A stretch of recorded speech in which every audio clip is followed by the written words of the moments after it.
Okay, welcome to 3V TV with me, Tony Brown of TonyLBrown.com, creator of the 3V strategy for business development and growth.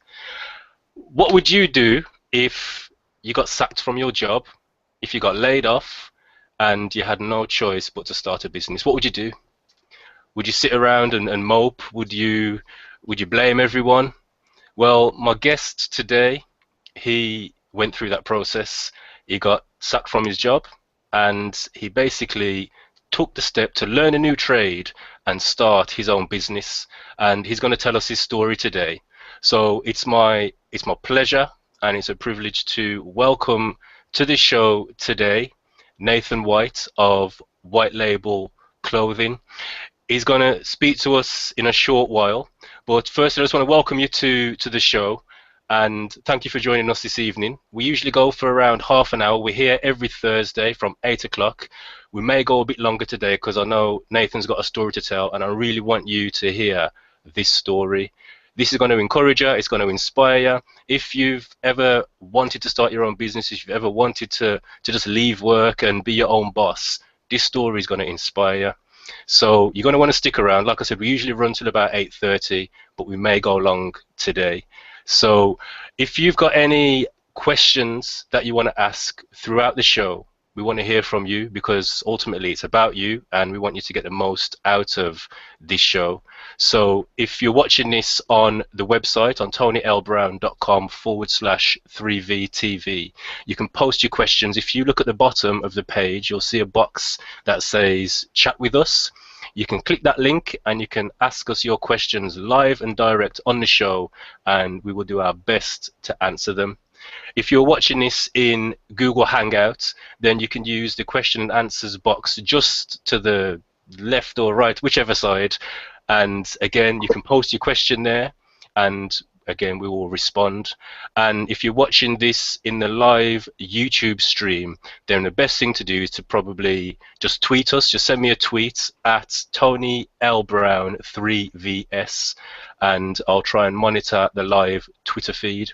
So we want to answer your questions. We want to answer all your business-related questions, your questions around branding, your questions around digital marketing, and just engage with us. So like I said, we've got Nathan White on today, White Label Clothing. Now, before I welcome Nathan to the show, I just want to say this. My past life previously, back in the 90s, I used to DJ. And one skill of being a good DJ is being able to spot a hit. And I kind of had that skill. You know, I could hear a track, I could hear a tune, and I just knew this is going to blow up. This tune is going to be a hit. When I saw White Label Clothing, when I saw Nathan, I knew this guy is going to blow up. And watch the ride. Just keep your eye on what's going on here. I spotted him and I just knew this guy's going to go. So, Nathan, welcome to 3V TV. Hello, thanks for having me. No problem. How are you? Yeah, I'm not too bad, Tony. Yourself? Yeah, I'm good. I'm good. So, it's great to have you here. We're excited to hear your story. We want to hear your story. So just say a quick hello to the guests. Sorry, to the audience. Like I said, I've done my best to give you an introduction. So tell us a little bit about your background, and then we'll take it from there. So welcome. All right. First of all, I'd just say, thanks for having me and thanks for hitting me up and interested in my brand and my story really. I don't know where to start, but basically, my name is Nathan. I'm from Wolverhampton, the Midlands. I'm just a normal guy, really, with a normal job, day to day, doing my thing. I used to work for Royal Mail, the Post. Long story short, I got made redundant because I was unfairly dismissed. I went to tribunal and it went in my favor, like I won. But it was a hard time really. I was going through a hard time at the time. I don't think really like anybody really knew unless you was around me directly, or if you was my family member or Do you know what I mean? Nobody really knew. You couldn't really tell. I kind of put on a front, but it's a bit hard, I think, at first. I didn't know what I was gonna do. I didn't know what I wanted to do.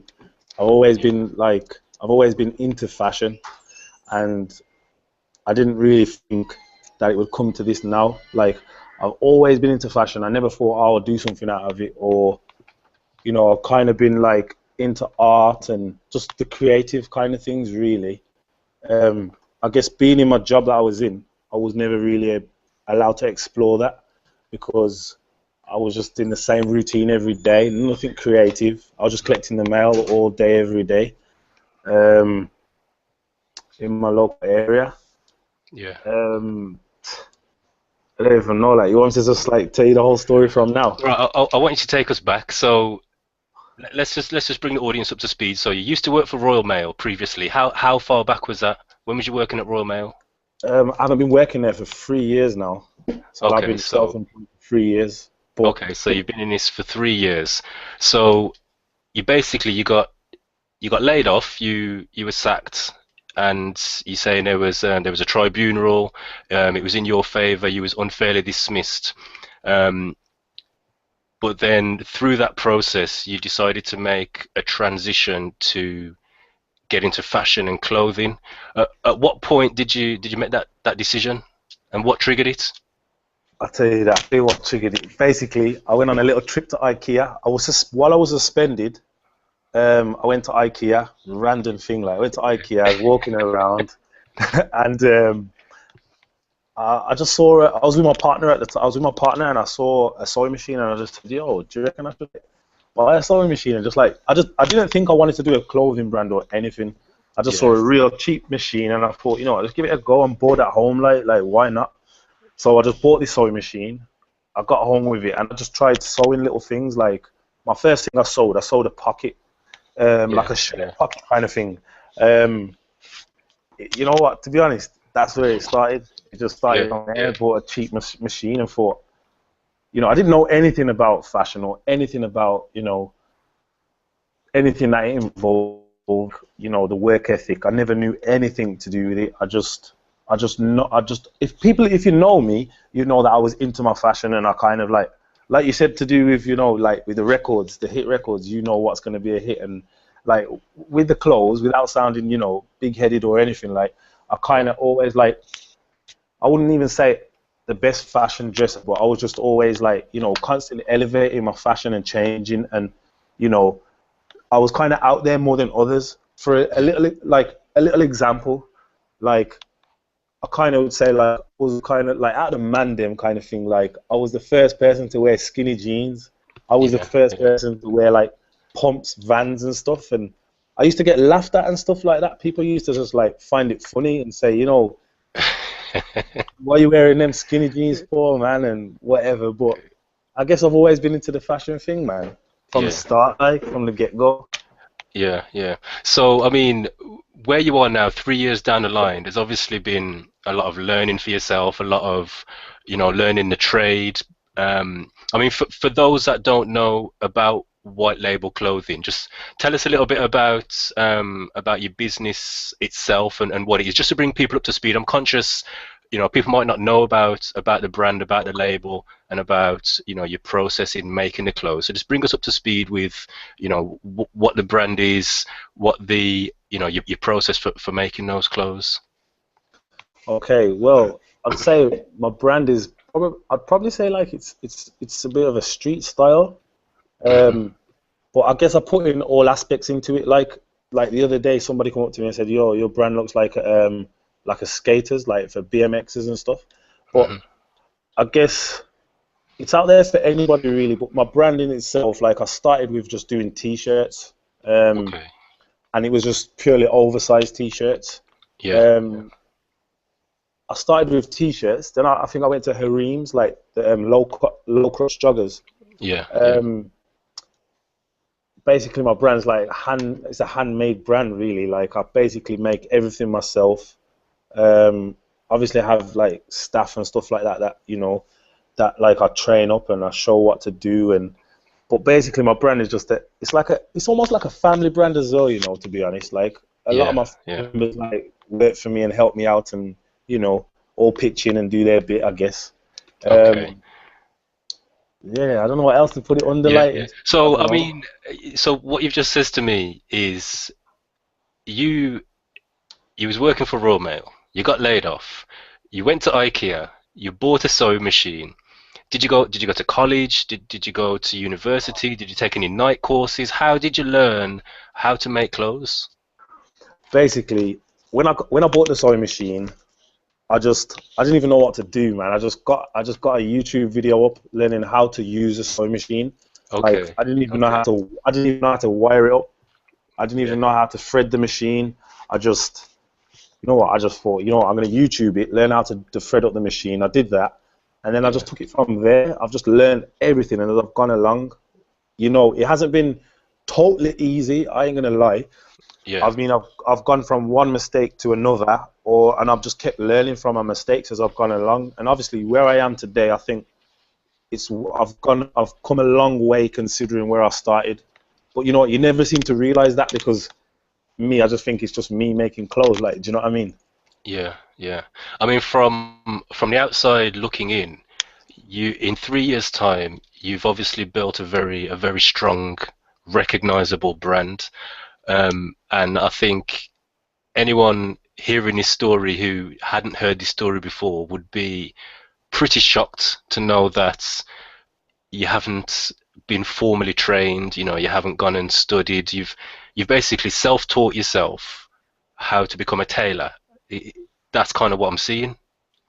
Yeah, I mean, that's what it is, really. I guess in a long, like, when you hear people talk about it, like, people talk about, like, oh, anything's possible. Like, it's true, man. Like, I never thought I would sew ever. Like, I was just a postman collecting mail. And then one day it's like, it come about like that. I started learning, and, when I started, it just wasn't, it wasn't up to scratch. It was Mm, like, I guess it was you wouldn't even wear it. Like, I could show you in a t-shirt, like, what my first top that I made. It's a bit diabolical, but I guess you got to learn from your mistakes, and you've just got to keep progressing in life. It's just the same thing, really. Like, everybody in life wants to progress, so I guess this I've just tried to progress in this. yeah, yeah. So what was the first garment you ever sold? The first garment I sold, it was a it was an oversized t-shirt, a black one with zips. No, did it have zips either side? No, I don't think it had zips in the side. It was a black t-shirt with, like, a leather strip going through the middle. I couldn't even Hmm. remember who I sold it to as well. Yeah. I sold it to a girl. Like, she was the first one I sold. I think I sold it for like £30. Like, Yeah, I never had no wash tags or labels in there or nothing. I just made the top, folded it up, put it in a bag, and just give it her. yeah. Describe that feeling to us when you put it in a bag and you made that exchange and she gave you the £30. Describe that feeling. It was the best feeling ever. I was so over the moon. I was so gassed. I was just like, I don't know how to explain it. It was like, you could put it same like winning, winning something. When you win something, it's free, and Mm, it's like, it's a shock to the system because you've won. It was like that when somebody bought it from me. It yeah, was like, wow, she's actually brought this top off me. And then the alarm bell started ringing. I started thinking, you know what? If I could sell maybe 3 or 4 a week, or I don't know, like, I started to think like that, to mm, try and kind of match what I was getting at Royal Mail, like my paycheck. I was trying yeah, to, like, match that, I guess, just so I could survive, man, to be honest. But it was a yeah, wicked feeling, wicked feeling. I can't even describe it. It's just over the moon, man, I guess. yeah, yeah. It's basically like if you can do it once, you can rinse and repeat. I mean, you can do it twice, you Yeah, can do it 3 times, you can do it 10 times. yeah, So definitely. yeah, definitely when you get that first exchange of this is my service, this is my product, and someone gives you money for that, it's definitely, even if it's only 99 pence, if you're selling apps or you're selling things online, even if it's only 99 pence, that first sale is almost like it validates all the work you've done, all the hard work you've put in. That's like, okay, this can work because someone has put their hand in their pocket and exchanged it for your creation, your product. So it's encouraging, and out there, if you, as you're listening to this story, if you're thinking about, if you've got a business idea, if you've ever wanted to make that transition, this is just evident that it's possible. You don't need to. I've got nothing against university, but you don't need to necessarily go and get a degree to start your business. You don't need to go and get. I mean, this is something else I want to explore with you, Nathan. But I always say you don't need to go and get a bank loan to start a business. Hmm. And on that point, Nathan, in terms of funding the business, I mean, obviously, I'm not looking for, a breakdown of all the figures, but how much financial investment did you have to make in your business to get started? Um, that's a pretty hard question. You know why? Because when I started, I didn't think I was going to start a business. I didn't intend to do that. I just kept going. I just done things as I went along. Like, and Yeah. obviously, I mean, I don't know if I mentioned it, but I worked for Royal Mail for like 10 years straight. Like, so, Okay. I had a bit of savings behind me, I guess. Yeah. But in terms of money figures, you don't really need a lot. I mean, for what I know now, I would say, yeah, you need a lot kind of thing. But how I Mm. started, I didn't need a lot. I just ended up like, buying fabrics, machinery. Yeah. Um, I'd say, I don't know, in my line of thing, like you could easily start with like maybe £500, £1,000, say for instance, but you probably wouldn't even need that because when I first started, I didn't think, I'm going to spend £1,000 on something, or Yeah. do you know what I mean? It just kind of went along with it. Yeah. So it wasn't like you sort of went into it with the mindset of I'm going to invest 5 grand, I'm going to buy this equipment, I'm going to buy this material, I'm going to get a unit, and I'm going to start a clothing business.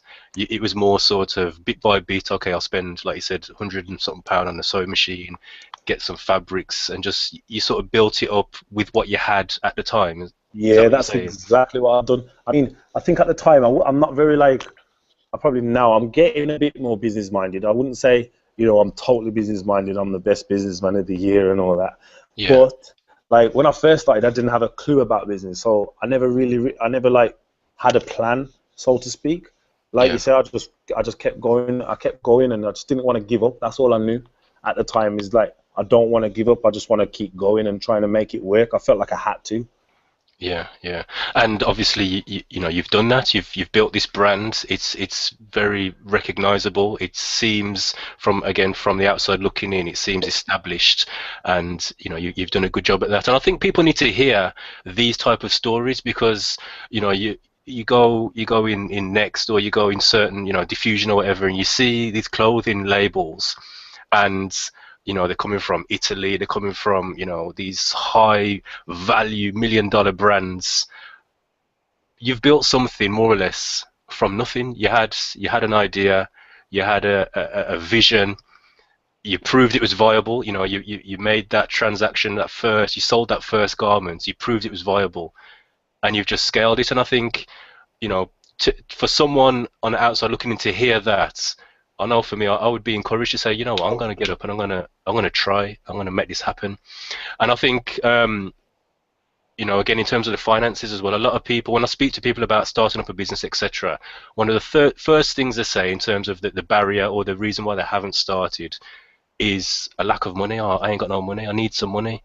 I need a loan, or I need a grant or whatever to start up. Where it seems like you've proven that you can at least get started, at least bang out one garment or produce one kind of prototype product just to prove that your idea is valid. So what I want you to talk about, Nathan, is I want to talk about branding. Now, obviously, the show is called 3V TV, and for those who may be watching for the first time, the 3Vs is a 3V strategy, which is a 3V strategy for business development and growth. And those Vs stand for vision, having a clear vision and a clear brand; viability, having a viable product line and viable services; and visibility, which is getting out there, getting in front of your target market and using digital marketing to do that. So what I want you to talk to us about is your approach to branding. Like I said, when I first saw white label clothing, I could see that the branding was very, very strong, very clear. Stood out.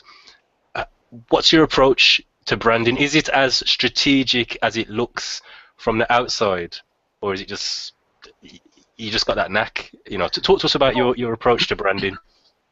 You know what? I guess I kind of just go with things that I like, so it doesn't complicate things really.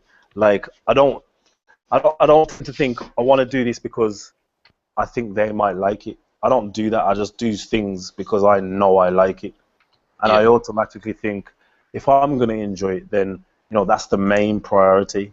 I don't want to do something I'm not going to enjoy because I guess I've done that, for a good period of my life, like really, like in yeah, different jobs I've had in the past.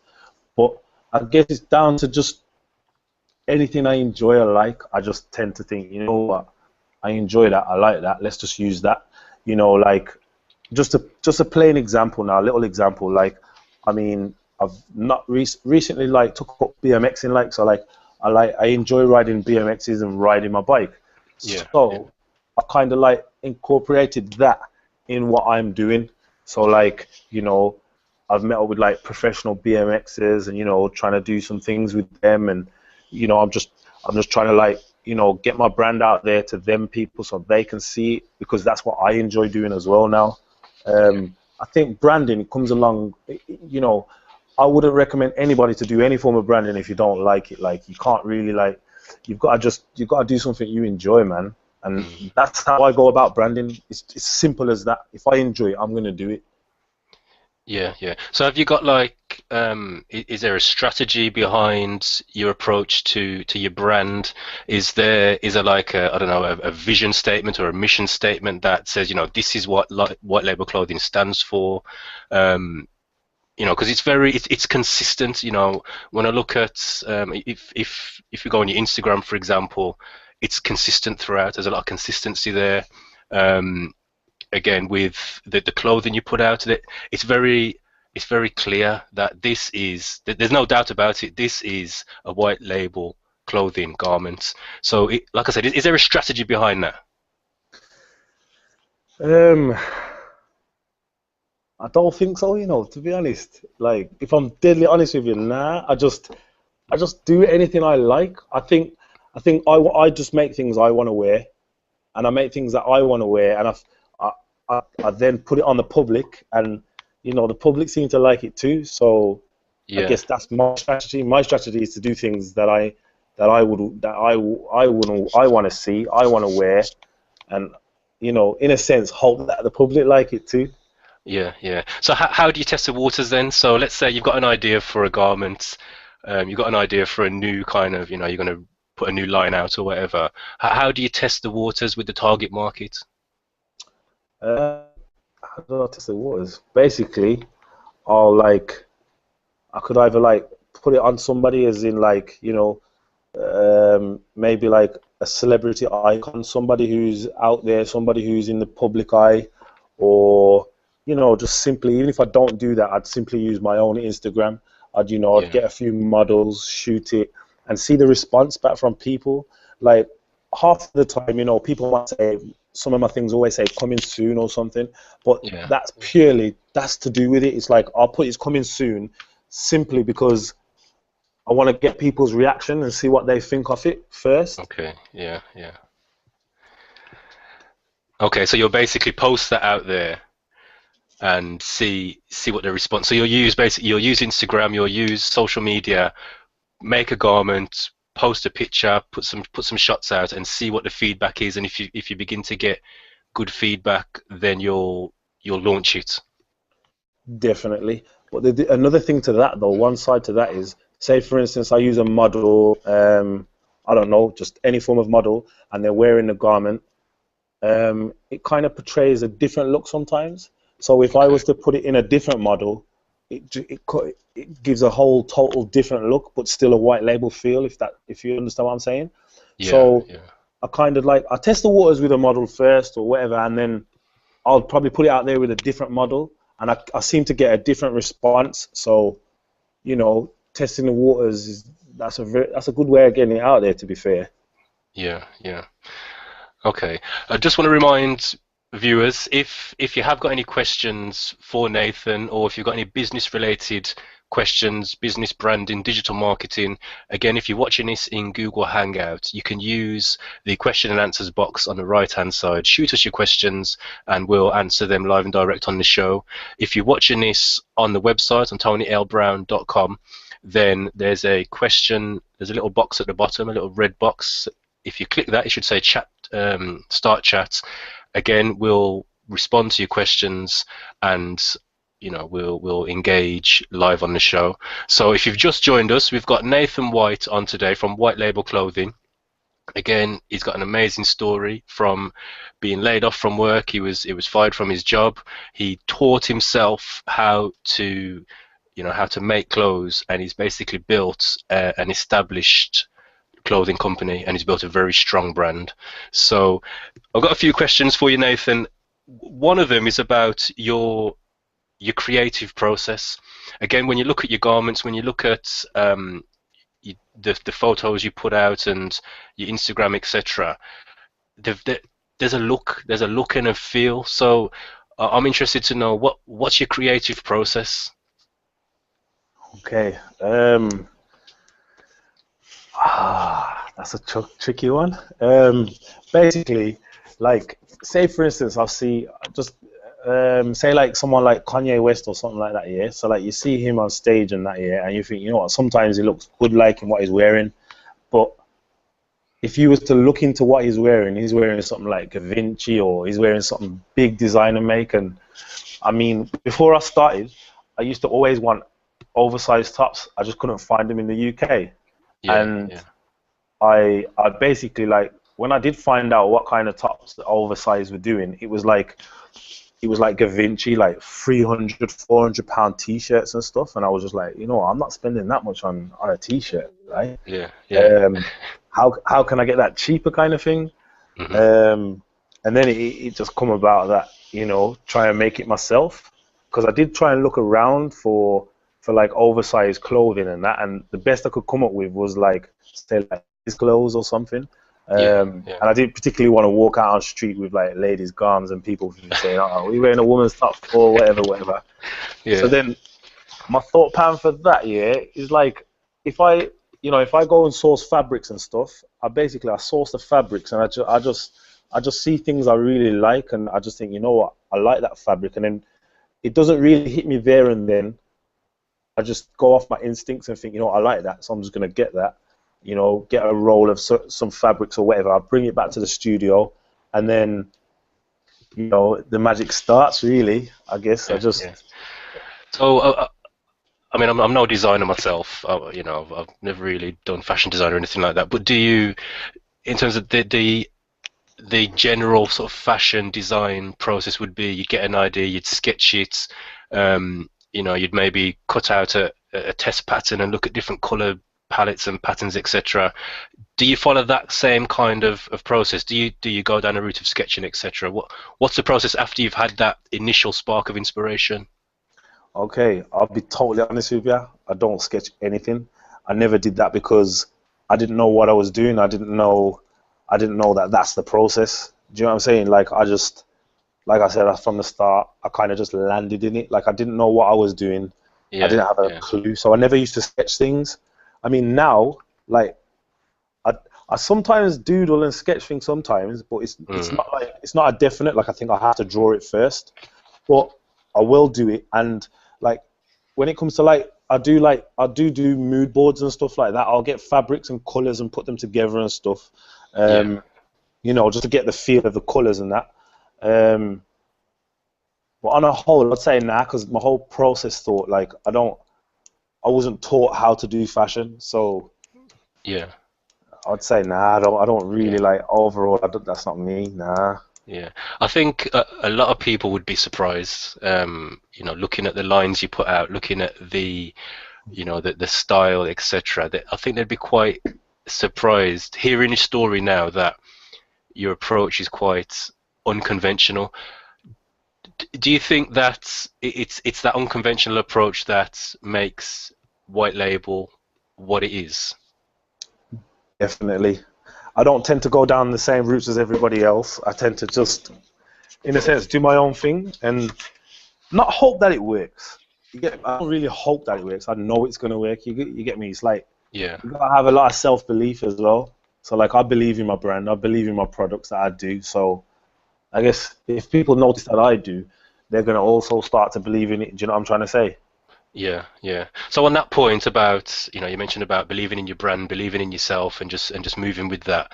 What are or what were some of the challenges you had to overcome? Because obviously there was a time where you were working. You said you was working 10 years for Royal Mail. You had a steady income. You was obviously, things must have been nice. You had a nice steady income. You was comfortable, and then boof, suddenly all that changed. What were some of the challenges that you had to go through and overcome to get where you are now? There's so many challenges, so many. I don't even know where to start, man. But I'll keep it short and simple. Um, I guess the first and foremost was like getting dismissed from a job because I worked there. It's all I knew really. Um, getting that steady income, even if I phone in sick, I was going to get paid because I was sick. Yeah, Um, yeah. I mean, around the time that I got dismissed, my partner became pregnant. So, like, I think it was about like I had my boy about literally about 8 days or something like that before I was officially dismissed. No way. So I was yeah, mixed emotions, and I kind of, in a sense, it sounds cheesy, but I wanted to do it for him. Like I just wanted to make sure, that I wasn't rock bottom, so to speak. And I thought, I've Mm, got to be strong for him as well as my partner. So like, she's pregnant and stuff, and it kind of like I just had to be there. I had to be strong for everybody, I guess. And I never used to show my feelings. And other challenges were, people's reactions, because that's a big one. Like yeah, yeah. I'd have a garment, like when I first started out, I'd have an oversized tee. Like anybody in the Midlands, I reckon, would tell you that. Like when I had an oversized top, when I first done one, people used to come up to me and say, "Oh, what are you wearing a dress for, bruv? Like, what are you wearing that for?" Like Mm, overcoming people's opinions was a bit of a challenge at the start, to be fair. I think because of the place where I was at the time, not having a job, not knowing when my next income was coming, so my emotions were all over the place. So if I went mm, to hear some criticism, or people would say, "Oh, you're wearing a dress, why are you wearing that for?" Like half of the time it really hurt deep down inside, but I never used to show it all the time. I used to mm. have to just like bottle it in. I'd get home and be like moaning to the missus or something, like, you know what I mean? Yeah, But the, yeah. the, the challenges were like work, my next paycheck when that was coming in, having a child, um, life, man. Like I don't know, man. Everything Yeah, was a challenge at that time. Everything. yeah, yeah. And how, if you had to say, these are the core things I've done to overcome that, what would you say that was? What were the core things that you think, yeah, man, that got me through by doing this, that got me through? Um, you know what? As well, like it might sound bizarre, but I swim in it. Like, and I think like I dislocated my knee, so I started swimming. The doctor advised me to swim, so I Yeah, started swimming. That was before I got into any trouble with Royal Mail or I started this. So I started swimming and I became a strong swimmer. mm, And then I kind of got scouted to swim for like Wolverhampton and County and stuff. yeah, So yeah, I would say that like being in the water is like you can't do anything but think. So yeah, I guess being in the swimming was one of them that helped me get over that because I'm constantly thinking. So I used to just try and think of other things apart from. I used to just think about any random stuff, man. Music, just loads of things, man. yeah, yeah. Like it's weird breathing and stuff. not breathing and not drowning. Yeah, tell me about it, man. Um, Family as well, to be honest. My family, Yeah, man, like they really helped me through it, to be fair. Um, they was always there for me, like, you know, mentally. Um, I'd always have somebody to talk to, whether it would be my partner or whether it would be my brother or my mum, my sister, like somebody was always there to talk to me. somebody was always there, like, to, to try and guide me. You know what, though? Honestly, like, my brother was really strong about it. Like, nobody really knows this, what I'm about to say now, but why not, innit? Like, when I was having a child, I was so scared. I didn't know what to do. And when I told my brother, he was so happy. He was so overwhelmed. Mm. It changed my whole thinking pattern. I was like, why is my brother happy? And I'm like all scared and that. It should be me, I should be happy. And Yeah. then speaking to my brother a lot, man, because like he's younger than me, but his head wise, he's probably older than me. Do you know what I Yeah. mean? So Yeah. like he kind of can help me control like emotions, like everything.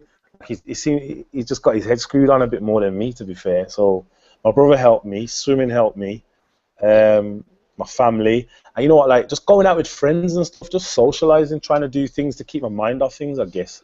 Mm. Like loads going out and drinking and partying, but I'm not really a big drinker, but like just going out and just having a good time to take your mind off things, like, you know what I mean? That helped Yeah. me get Yeah. over it all, like. Yeah. Because I'm just thinking like the reality of what you went through. That is some people's worst nightmare. And you imagine you've been in a job for 10 years. Like you said, that's all you knew. You were comfortable, you had a steady income, and then all of a sudden that's gone. You got a baby on the way. That's some people's like worst nightmare, apart from illness, terminal illness, and I don't know, death or public speaking. Losing your source of income at such a critical time can drive a person to the ground, but it basically has done something in you to cause you to create what you've created today. How, in terms of, you mentioned your family, your brother, etc.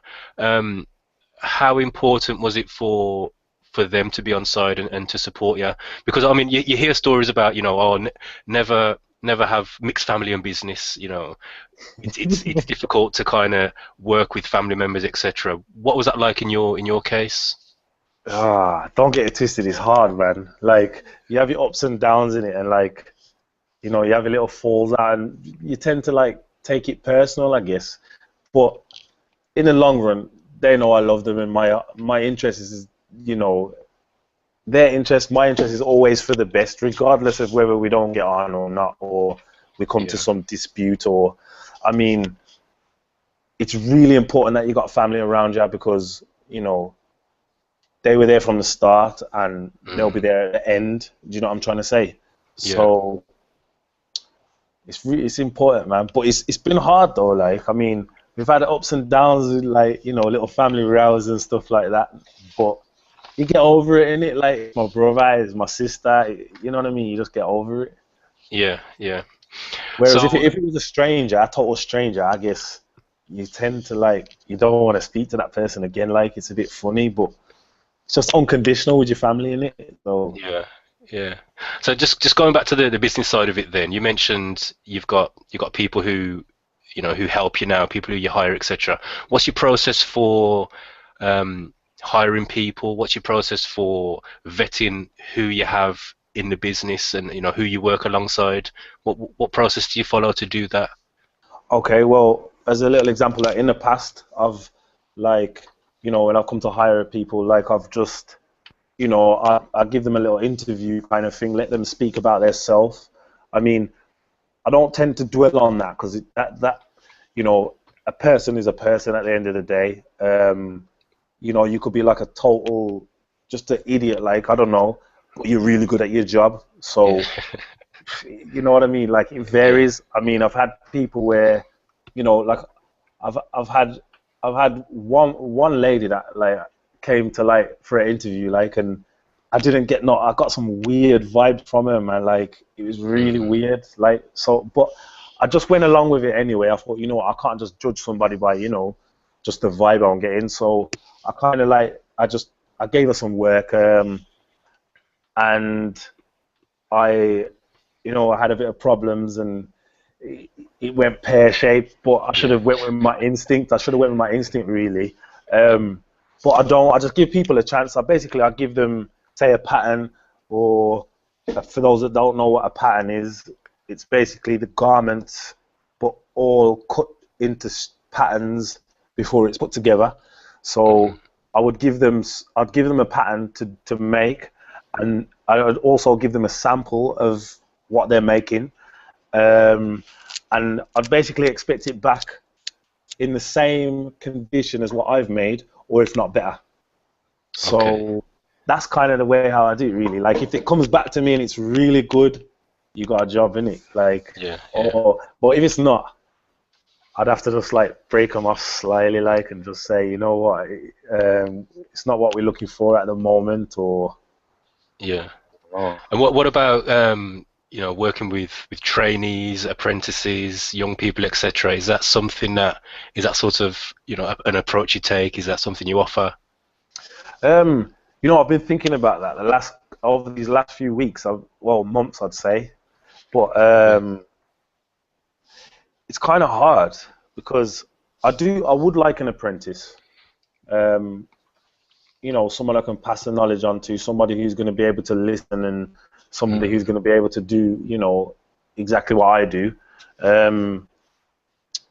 I guess it's something I am looking into, but then every time I kind of think of doing that, I get another family member or somebody saying, train me up, man. I want to learn. I'll help you. And I just think, all right then, cool. Like, let's just do it. Like, yeah. Okay. We've had a question come through. I'm gonna save the question as the last question, but we've had a question come through from Dwayne. I'm gonna save that question. So I have got it. I'm not ignoring you. If you haven't got any more questions, again, if you're on Google Hangouts, use the question and answers panel. If you're on the website, use the chat box at the bottom. I'm holding this question as a final question for Nathan.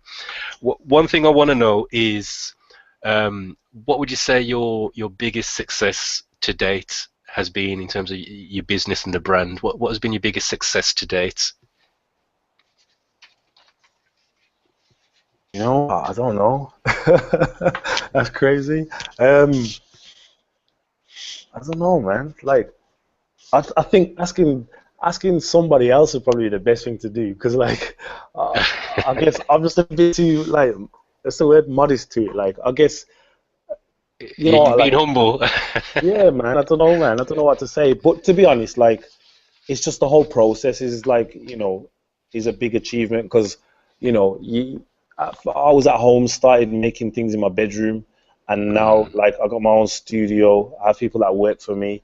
I guess the whole process is just mad. It's crazy. One of the good things, like, I always remember is, like, on my birthday, not last year, the year before, I got invited to the Mobile Awards.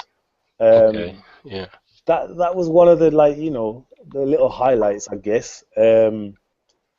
But also just seeing people in your clothing, man, that's just amazing. Especially, like, I say if I went out somewhere, I could be anywhere in the UK or something, and I see somebody and they've got my clothing on. That's a really good feeling, especially if they know that it's your clothing as well. Like people come up to me and say, "Oh, Mr. White Label, your clothes sick, man. I like them," and whatever. Like, it's a nice feeling, man. Like, my friends don't like it that much though. They're like, "Come on, man, let's carry on partying, whatever." But Yeah. I've got some quickfire questions for you just to break it up a little bit. So it's a bit of a quickfire round. I'm gonna shoot some questions your way. It's a multiple choice answer. There's only two answers. You can only pick one. Okay. And it's bam, bam, bam. No conferring with the audience. You can't phone a friend. It's just boof, boof, boof. So, Instagram or Twitter? Instagram. Paper and pen or laptops and tablets? Laptops and tablets. iPhone or Android?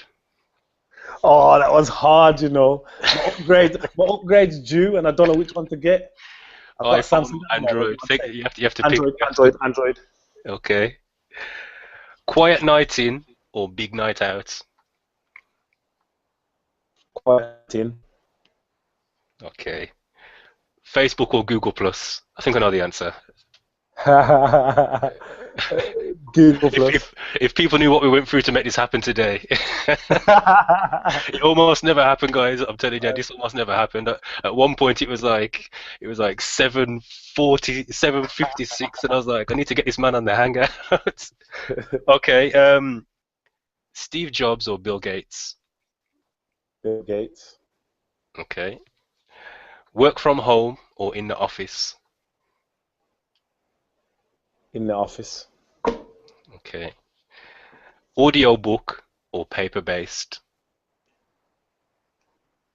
Audio book. Okay. And finally, black or white? Haha, black.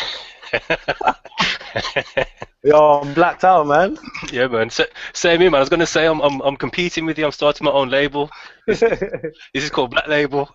Yo, should have got you some threads to throw on while you're on the interview, man. Yeah, this is like 69.95. This is, man. It's like handmade. Okay, so we've got a question come through from one of our viewers today. So hi Shania, she sent a question through, and she said, "How long did it take to set up your business?" And oh, sorry, how long did it take to set up your business to where it is now? So she wants to know what's the time scale it took you to build it from start to where it is now. Well, personally, what it took me to get to here now, I'd say like at least a few years, man, at least. But like obviously you can fast track that. You can, if you've got people around you or you've got the right advice or do you know what I mean, then you can always fast track that. But for me personally, I'd say what I would like to be a bit faster, but Yeah. I'm learning as I go along, so it's kind of taking me that time. But to start from something, I'd say average, like they say, well, so I've been quoted, don't quote, I don't know. I swear someone's told me in the past that, if the first business, the first 2 years of a business is the most important. Like, and, if you're still successful or still going after the 2 years, then you can kind of claim yourself, you've got your own business, like. Yeah, you've proved that it's viable if you can Yeah, survive the first 2 years. yeah. Yeah. So I'd say anything after 2 years, Mm. So based on that, then, if you said you could fast track it, what would you, if you could start again, if you could go back to that day where you bought that sewing machine, what would you do differently, um, if anything? what would I do differently? Um, I would have just bought an overlocker. Okay. I didn't even know what one was at the time, so that I didn't know what patterns was. Oh, I didn't know nothing, so I Yeah, guess I should have researched first. Research. Okay. So was the overlocker a bit of a game changer for you? Yeah, as soon as I got overlocker, it's like wow, it's so much easier. It's so much quicker. You know. Yeah. Okay. Yeah. And what about in terms of getting other people on board and the team? Is that something you maybe would have done faster, or are you happy with the way you grew the team and the business, etc.? You know what? It all. I'd say it matters who you're around at the time, because if you've got good people around you, then nothing can't really go wrong because they're gonna always be there for you. Like Dwayne Fraser. Let's mention his name right now, yeah. Yeah, But yeah. like, Big shout to DF, Dwayne yeah, Fraser. It was actually through Dwayne I think I first met you, Nathan. yeah. Um, so we're going to get him on the show as well. He's another young guy. He's built his business and he's got a story to tell. So big shout to Dwayne. We do want to get Dwayne on the show. So yeah, carry on anyway. Yeah, well, definitely. Like, I'd say Dwayne. Like, if I could have met him before I started what I was, I met him before I started what I was doing. Actually, I think Dwayne played a big part in inspiration to me because he's young, he's black, he's not the stereotypical guy, like, I don't know, like, just doing whatever guys do, but he's just a hard working guy, like, and meeting Dwayne, I wish I met him way before. Maybe things would have fast tracked a little right now. Do you know what I mean? Yeah. So have you got like a business mentor, a coach? Is there someone who you kind of you look towards and they give you direction in terms of where you're taking your business and help you develop strategy? Is that something that you've got in place? Um, as such, yeah, he probably doesn't know it, but I use DF, man. DF helps me out loads. He kind of Yeah, knows a lot, and he's always gives good advice, and he's so humble. It just, you know, it seems right. Like when he says something, you know it's meaningful. Like he's not gonna Yeah. waste his time on it. I guess I'm around him a lot, so it Mm. kind of like rubs off like the things he'll do or want to do. So I guess I'd say like Dwayne, man. Like without blowing his trumpet, like DF, man, he helps me out a lot, man. Like he gives me bare Yeah. guidance and that, and you know, like my brother does. Carl, shout out to my brother Carl. Um, like who else could I say, man? Probably Trina as well, man. Like she does help me a lot. Like she's always coming up with different ideas and stuff and saying, yo, you should do this. And I don't tend to listen straight away. I tend Yeah. to just Yeah. like, Is that your partner? yeah, I tend to take it in and then Mm. that's it. And then it won't surface till a few weeks later and she'll kind of Yeah. say, Yeah. well, I told you to do that ages ago. And then you'll pretend it was your idea. You know, it goes already, innit? You know, it Yeah, goes. I know my wife's probably watching right now, so I'm guilty, man. He's like, yeah, but I had this great idea, and she's like, I told you that like 2 weeks ago. Yeah, that happens to me a lot still. Yeah, Yeah. yeah, I think it's a man thing. But yeah, so I mean, we're coming to the top of the hour shortly. We're going to be wrapping up. Before I get into the final question, what would you say to someone who they're at that point where they've got this idea, they've got this vision of building, but they're just, you know, they're either procrastinating or they're making excuses. What would you say to them? There is no excuses for anything. Like you've always got to just keep trying to elevate yourself, to keep trying to progress. You know, like okay, then just a little example, like oh, you can make one top in an hour. You know, you want to get that to two tops in an hour. You know, you want to get it to 3 to 4. You just got to keep progressing and just aim high. And that way, you know, if you aiming up here, but you know you could aim up there, surely you're gonna come somewhere in between, if not at the top. So Mm, you just gotta set yourself high goals, really. And you know what? Everything I think really is achievable. Because I didn't think I'd be selling clothes or something like that. Like I didn't think I'd be selling clothes to like the world and stuff. Like so, anything's yeah, possible, man. yeah, yeah. Definitely. I mean, again, your stories, it's very encouraging, and you know, I think you've kind of done something that many people dream of but fear. You know what And as well? Like, sorry to go on, interrupt. Yeah, no, sorry, go. sorry. Basically, I was gonna say that like I haven't stopped. That's what my thing is. Like I'd really vouch for that. Like I don't mean to sound big-headed or anything. Like I've seen as I've started. I've had people start after me, and I've had people Mm, who started after me stop before me. So mm, I would say the consistency, just keep going. Don't give up, man. That's the main thing. Like you can't give up. Like you have your ups and your downs. It's business at the end of the day. yeah. Nothing goes well. It's not always perfect. You know, for 1 month you might sell like I don't know 100 items. The next month you might sell 300, and then when you sell Mm, 50 items, you're gonna be rock bottom and think, forget this. You just can't give up. Like so, like that's my main thing. I think because I've kept going and not stopped. Don't get me wrong. I've had months where it slowed down or whatever, and then I think, oh, I'm gonna stop, and then yeah. another week later, I get contacted by an artist saying that they want me to feature them, or they want me to sponsor them, and it Mm, just overwhelms me because I was gonna quit like the week before, like, do you know what I mean? It's yeah. bizarre, man. It's bizarre. Yeah, yeah, and that leads on to the final question. We had a question come through from Dwayne, and that was, what are the future plans for White Label Clothing, for Mr. White, for the whole brand? What are your plans for the next 3 to 5 years?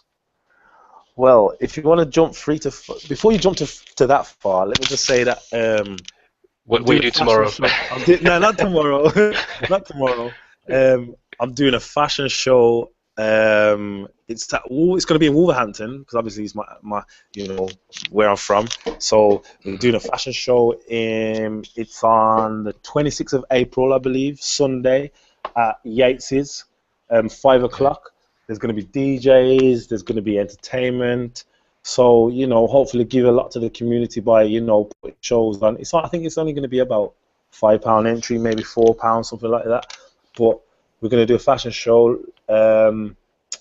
we've got loads of things in the pipeline. You know, I don't really want to give it all away, but Yeah, yeah, that's one thing I definitely will tell you about. We've got a new collection coming soon as well. In yeah. like Sorry, the so next where can people find out more about the event that you got going on?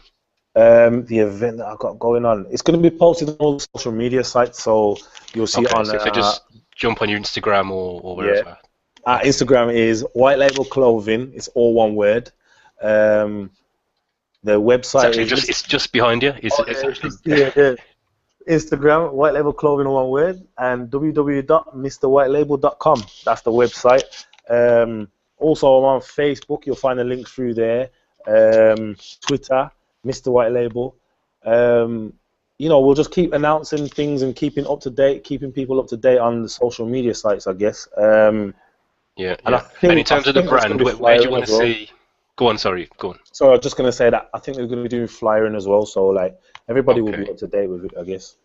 Yeah, yeah. And in In terms of terms the of, brand, yeah. where do you want to see the brand, or have you got a goal? You know, where do you plan for it to be, or where would you like it to be in the next 3 to 5 years? Okay, in the next 3 to 5 years, I hopefully like I want to be able to like have my own stores and stuff, and not one shop, not one independent shop. Obviously, I've got to start somewhere. I kind of want to get my own stores, and I want like everything to be manufactured sooner or later because these hands can't keep sewing man's garments all the time. Then it frees up a bit more time for me to explore and develop other things really, like once I start getting things manufactured and stuff. Um, I've had a few things manufactured, but we're not doing, it's not like it's not all manufactured. So I guess where Yeah, I see in a few years' time, I want everything to be manufactured. You know what I mean? yeah, yeah. I mean, Um, would you still do the exclusives, or would you yeah, still offer definitely, at a premium price? You know, if a man wants a yeah, handmade Mr. White's, he's paying the price for it. yeah, standard. Like, like yo, you got to eat in it. But yeah, man, I definitely will still do it. Like people could, email us, hit us up, whatever. Like, if you know me personally, whatever, like I'm always willing to do that. Like customization, we offer that service anyway. So if you see Mm, anything on my Instagram or on any form of app, any social media platforms, we are always willing to customize it, within reason as well.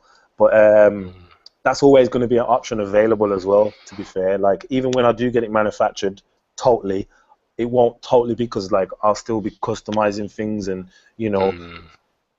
so people can have that bespoke, not everybody's Yeah, not yeah, wearing it and stuff. So yeah. yeah, yeah, yeah. Well, it sounds exciting, and looking at the progress you've made from where you were to where you are, and to know, even for me, I'm shocked to know that you didn't go to college, you didn't go and study formally, you're self-taught.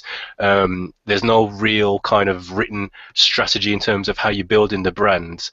You've done. I take my hat off to you, Nathan. You've done a Thanks, very man. very Thanks a good lot. job at making that transition from employee, from a potential point of rock bottom, to being a business owner, to being self-employed, and but also to building a very strong brand, which a lot of trained individuals who've gone and done MBAs, they've gone to uni and done a full masters in business are struggling to do. You've done that, I so think I think you know what? It's consistency, man. Like if you just keep going and keep going, there's yeah, endless opportunities out there.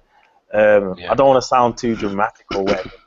There's so many things you can do, and it's all achievable if you just keep going and don't give up. You know what I mean? That's the Yeah. main thing. And on that word, we're going to close. So, Nathan, listen, thank you for your time. We appreciate you taking the time out this evening to Yeah, speak no to problem, man. us Thanks and for having me.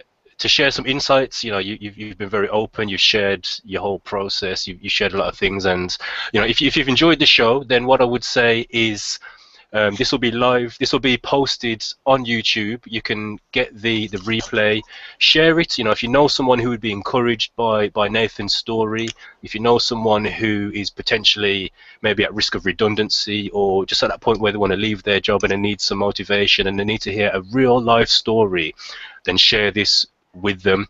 Let them know about 3V TV. Like I said, we're here every Thursday, 8 p.m.